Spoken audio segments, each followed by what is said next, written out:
The purpose of this video is to explain the details that have been negotiated regarding our appointments and our assignments. While this article is short, it is important because the substance of this article explains the details that will be communicated to lecturer faculty in their appointment letters, as well as some very successful gains we have made with regard to appointment length, and as a result, with employment stability. The first clause, X1, deals mainly with the definitions that are appropriate to appointments and assignments. It outlines that there are three types of lecturers: lecturer, senior lecturer, and principal lecturer, and that we are defined as teaching faculty. This is an important gain as well as it is a recognition of our role to the university mission. It also is clear that our appointments are for academic year lengths and that course duties will be assigned following the requirements in the workload activities of lecturer faculty article. You can find more details about how those assignments will be made and communicated in the video and text related to those articles. Additionally, you'll notice that it is stated that while lecturers are under no research or creative scholarship expectations, it does not state that we are not able to complete those activities, and you can find more details related to those options in the lecturer rights and responsibilities article. Additionally, it does state that we are non-tenure track faculty in the sense that we are not eligible under any circumstances for tenure. Section X2 contains the details about what information must be communicated to a lecturer or faculty member upon appointment or reappointment. What you'll notice is that all appointment letters must be in writing and must be accepted in writing by the lecturer. This is important as it speaks to transparency of roles, responsibilities, and job length. The appointment letter shall specify all of the items listed here, with the important information being that the effective date must be communicated, the percent time or FTE status of the appointment must be communicated. More information on percent time can be found in the workload document. Additionally, rank of the lecturer, as we now have the three-rank or three-tier system for ranks. Clearly important is the salary that will be given to that lecturer, as well as the information such that salary will be paid on a bi-weekly basis. The workload distribution in the number of units of teaching activities, professional and service activities, or substantial administrative service activities must be clearly communicated in this letter. Additionally, and important to the union, it is made clear that this position is subject to the policies of the university as well as the terms of this collective bargaining agreement. Also, a statement that all new lecturer faculty will be communicated or contacted by the union and be given information as to how to join the bargaining unit. Another significant gain that was made during negotiations as they relate to our appointments and assignments is that appointment letter timing is now standardized across the university. And for lecturers who are on their first or second year of an appointment, those folks will have to receive a continuing offer letter by March 1st. And if you've been here for 3 or more years, you must be communicated as to your renewal by January 15th. These dates will apply to both lecturers who are being renewed, as well as lecturers who are not being renewed.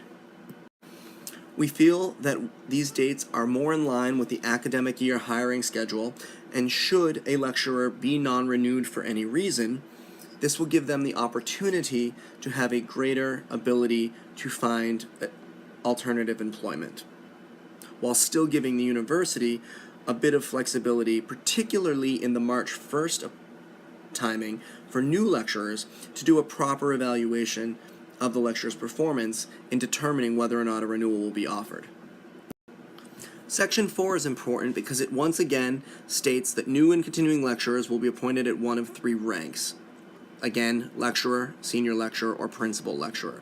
It also states for a person who is just beginning to teach at an institute of higher education without any previous experience, an initial appointment will typically be for lecturer.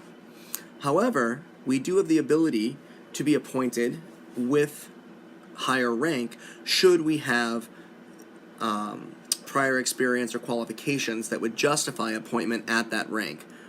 Of course, these higher rank appointments, will be at the discretion of the dean.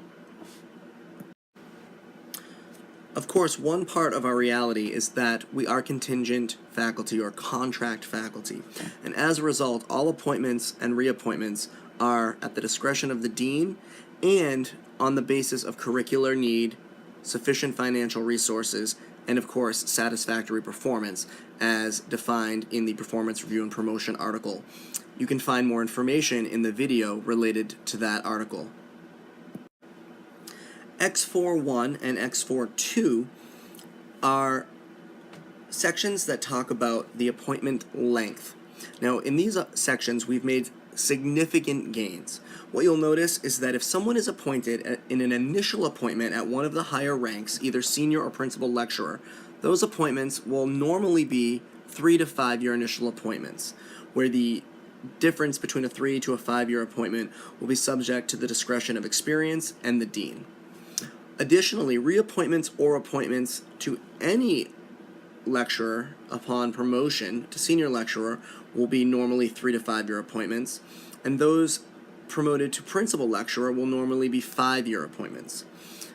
We find that these 3 and 5 year appointment lengths do represent an increase in job security across the university. It is noted that in some colleges, 3 year appointments are currently available, but that is not standard across colleges. This win does standardize that fact. Another major win with regards to appointment length is that those initially appointed at the rank of lecturer, so the initial appointment rank, will be typically between 1 and 3 years. Now, what does this mean? This means that there is a range of availability, a flexibility that the administration was looking for to appoint lecturers for as little as 1 year or as much as 3 years on an initial appointment. And that will likely be at the college's discretion. There are some colleges that currently do 3 year appointments and some that the standard is 1. This will allow for that flexibility on the college's side to continue. However, all reappointments at the rank of lecturer will normally be 3 year appointments. This is a significant gain, as many of us in many colleges at the rank of lecturer are currently on 1 year appointments only. There are some exceptions. For instance, the standard in the College of Liberal Arts was, prior to the CBA, to be appointed for 3 one-year terms and then successively appointed at 3 year terms.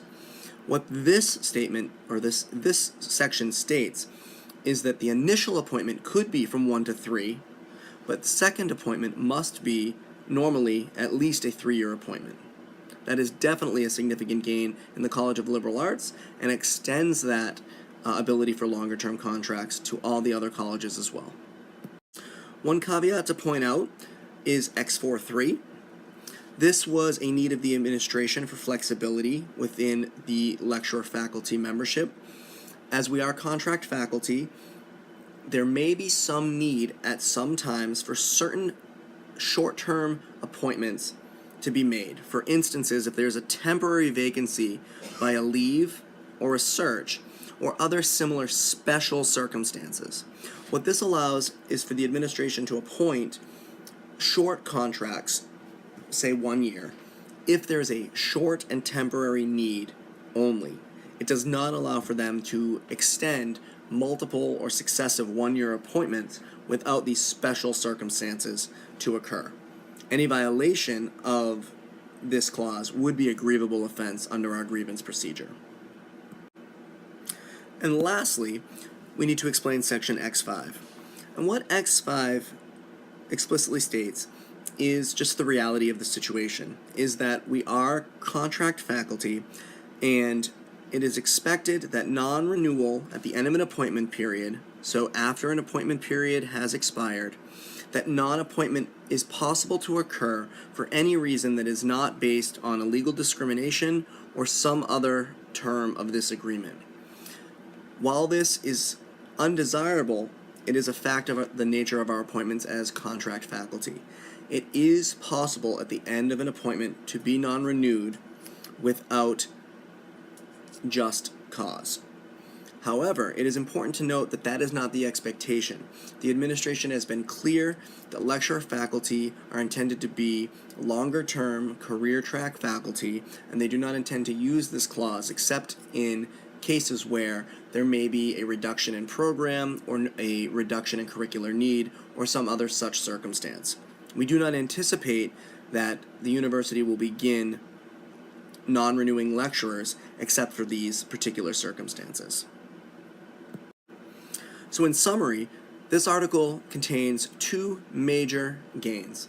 The major gain is the clarity of our appointment letters, both in the content with the explicit definition of our workload and expectations, as well as the timing of those appointment letters, and increased job security through the achievement of increased appointment lengths for all ranks of lecturers, including those at the lecturer rank in all colleges.